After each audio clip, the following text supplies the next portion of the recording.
เนาะอาตายกับการเลือกกล่องเนี่ย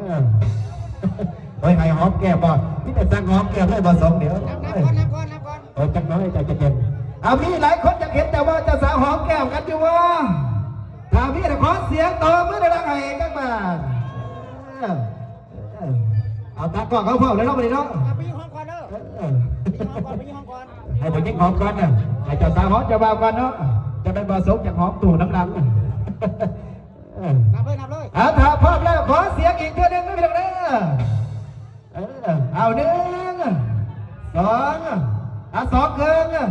เอาสามเต็มเจ้าสาวหอมแก้มเด็ดขอเสียงต่อเมื่อไหร่กันมาพี่น้องเอาไปที่ให้เจ้าบ่าวเนาะเอาประทัดเอามาเอาไว้บ่เราเกินนึกไอ้บ่อไหนเถอะมาประทัดเนาะเอานับให้ไว้บ่เลยว่าเอาเกี๊ยบอีกเจ้าสาวบริหอมแก้วจะว่าไว้นะบ่ล่ะนับทุกสามมันหลอดอันนี้แขกลายคนที่สิหอมเบิดเนี่ยถอดคำนับมันไหนเนี่ยเอาเดือนเกี๊ยบไว้มาดิเอาแล้วสองเครื่องไปเนี่ยเอาเกี๊ยบมาดิรอบสุดท้ายเอาสามเจ้าสาวหอมแก้วเล่นเอกกันมาผู้ชายเอาผมเอาเจ้าบ้ามาดิเนาะว่าจะบ้าเขินไม่ละหนาได้เงี้ยนะมาดิเอาเก็บได้จะบ้ามันจะไปมันเปลี่ยนกันไหลเลยเอาเก็บมาดิเอาหนึ่ง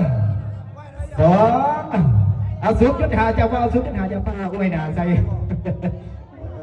เอาสามหอมแก้วจะสาวเด่นขอเสียงต่อมือระดับไอ้ยังบ้าก็บอกก่อนใจก็ทุกคนเอามาดิเพื่อ